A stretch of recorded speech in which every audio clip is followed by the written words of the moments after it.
Xin kính chào quý vị và các bạn. Rất vui khi được gặp lại quý vị và các bạn trên kênh Báo Việt TV, kênh cập nhật liên tục những tin tức an ninh, thời sự đáng chú ý trong nước và quốc tế. Cùng với đó là diễn biến mới nhất tình hình dịch bệnh Covid-19. Ngay sau đây, xin mời quý vị và các bạn đến với bản tin cập nhật trong ngày được dư luận và xã hội quan tâm mà biên tập viên chúng tôi vừa tổng hợp. Tin trong nước, Bộ trưởng Y tế chuẩn bị chiến lược phòng chống dịch Covid-19 năm 2022. Hà Nội sẽ đề xuất nới lỏng giãn cách nếu ca Covid-19 cộng đồng giảm sâu như hiện tại. Thành phố Hồ Chí Minh tiếp tục giãn cách xã hội theo chỉ thị 16 đến cuối tháng 9. 15 người ngồi trong xe đông lạnh để về quê. Áp thấp nhiệt đới đưa vào đất liền, di chuyển chậm, liệu có mạnh thành bão? Và sau đây là nội dung chi tiết. Tin trong nước, Bộ trưởng Y tế chuẩn bị chiến lược phòng chống dịch Covid-19 năm 2022.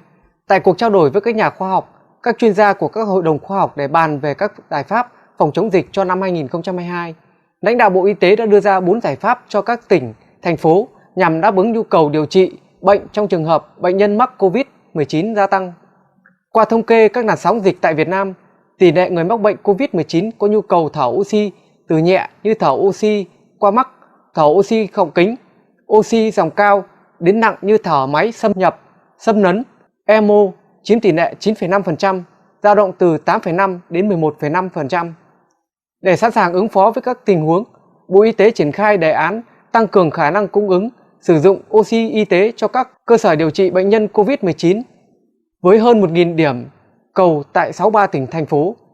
Phát biểu tại hội nghị, Thứ trưởng Bộ Y tế Trần Văn Thuấn nhấn mạnh, chúng ta phải xác định đầu tư cho hệ thống cung ứng oxy y tế là một đầu tư cho dài hạn. Việc đầu tư mở rộng quy mô sản xuất, mạng lưới cung ứng, hạ tầng kỹ thuật, oxy y tế tại các cơ sở khám chữa bệnh không chỉ cho dịch Covid-19 mà còn được duy trì sử dụng bền vững sau đại dịch, cứu mạng sống của người bệnh Covid-19 và tạo cơ sở nền tảng vững chắc cho tương lai. Hà Nội đề xuất nới lỏng giãn cách nếu ca Covid-19 cộng đồng giảm sâu như hiện tại. Sáng ngày 13 tháng 9, ông Khổng Minh Tuấn, Phó Giám đốc Trung tâm Kiểm soát Bệnh tật CDC Hà Nội cho biết, tính đến thời điểm hiện tại, thành phố đã thực hiện xét nghiệm diện rộng được khoảng 2 triệu mẫu, đạt 6 đến 70% kế hoạch đề ra. Theo ông Tuấn, Hà Nội cơ bản kiểm soát được tình hình dịch bệnh trên địa bàn, số ca mắc ngoài cộng đồng và ca mắc hàng ngày có dấu hiệu giảm. Sau khi triển khai xét nghiệm COVID-19 cho người dân trên toàn thành phố, nếu số ca bệnh trong cộng đồng giảm sâu như hiện tại, CDC sẽ đề xuất nới lỏng giãn cách, chỉ phong tỏa những nơi có bệnh tật, nơi có bệnh nhân mới, ông Tuấn nói. Ông Tuấn cho biết, sau ngày 21 tháng 9, nếu số ca mắc trong cộng đồng có sự gia tăng thì cần phải tính toán, còn những vùng 1, vùng đỏ thuộc địa bàn quận, huyện tiếp tục phải phong tỏa chặt. Không thể xóa hết ngay vùng đỏ trên địa bàn thành phố được, nhưng có thể thay đổi theo quy mô quận, huyện. Quận, huyện nào vẫn còn vùng đỏ thì phải phong tỏa và sẽ nới lỏng từng bước. Về lấy mẫu xét nghiệm, trong ngày 12 tháng 9, toàn thành phố đã lấy được 759.789 mẫu. Như vậy, tổng số mẫu được lấy từ ngày 9 tháng 9 đến nay là 2.046.779 mẫu, trong đó đã phát hiện được 43 mẫu dương tính. Cộng dồn tới 18 giờ ngày 12 tháng 9, thành phố Hà Nội đã tiêm vaccine COVID-19 cho các đối tượng trong Nghị định 21 của Chính phủ và phương án 170 của Ủy ban Nhân dân thành phố Hà Nội với tổng cộng 4.480.426 mẫu tiêm, đạt tiến độ 89%.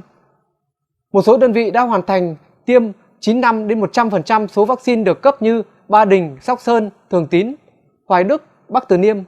Ngoài ra, tại cuộc họp trực tuyến các cơ sở, ngành, quận, huyện, thị xã và xã, phường, thị trấn, thành phố Hồ Chí Minh tiếp tục giãn cách xã hội theo chỉ thị 16 đến cuối tháng 9. Chủ tịch Phan Văn Mãi thông tin như vậy tại buổi họp báo chiều ngày 13 tháng 9. Theo ông Mãi, thành phố Hồ Chí Minh chưa đạt được những tiêu chí của Bộ Y tế.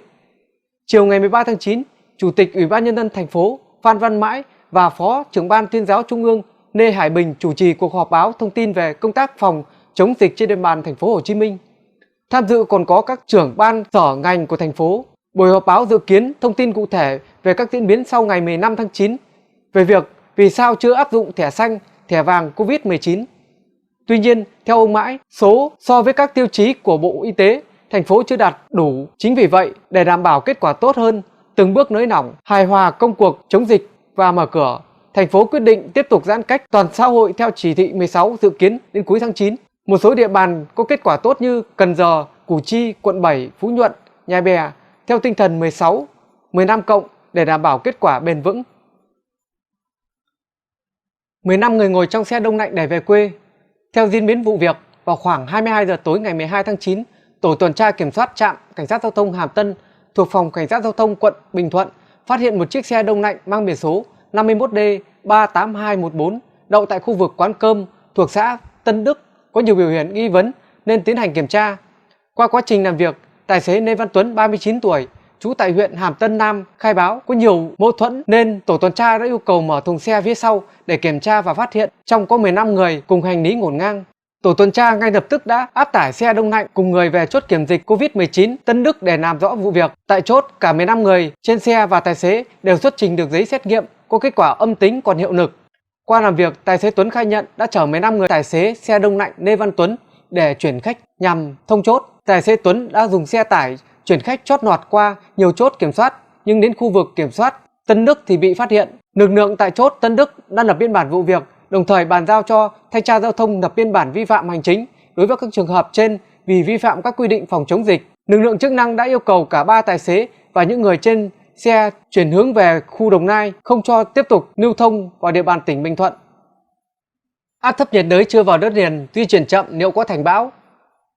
Theo Trung tâm Khí tượng Thủy văn Quốc gia, 16 giờ ngày 12 tháng 9, vị trí trung tâm áp thấp nhiệt đới ngay trên vùng biển từ Đà Nẵng đến Quảng Ngãi, sức gió mạnh nhất từ vùng gần trung tâm áp thấp nhiệt đới, mạnh cấp 6, cấp 7. Dự báo trong 12 giờ tới, áp thấp nhiệt đới hầu như ít di chuyển, sau đó di chuyển chậm theo hướng Tây-Tây Bắc, mỗi giờ đi được khoảng 5 km, suy yếu thành một vùng áp thấp. Sức gió mạnh nhất ở vùng trung tâm áp thấp nhiệt đới giảm xuống dưới cấp 6, dưới 40 km/h. Theo cảnh báo từ Trung tâm Khí tượng Thủy văn Quốc gia, toàn bộ các hoạt động trong vùng nguy hiểm đều có nguy cơ cao chịu tác động của gió mạnh, gió lớn và lốc xoáy.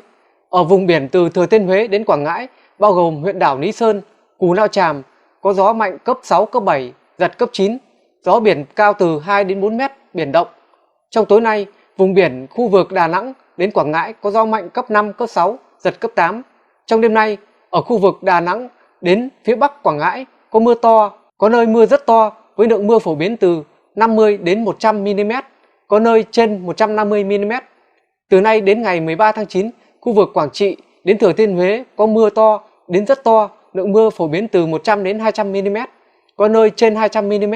Từ đêm nay đến ngày 14 tháng 9, ở các tỉnh từ Quảng Bình đến Thanh Hóa có mưa vừa, mưa to, có nơi mưa rất to với lượng mưa phổ biến từ 50 đến 150 mm trên đợt, có nơi trên 150 mm.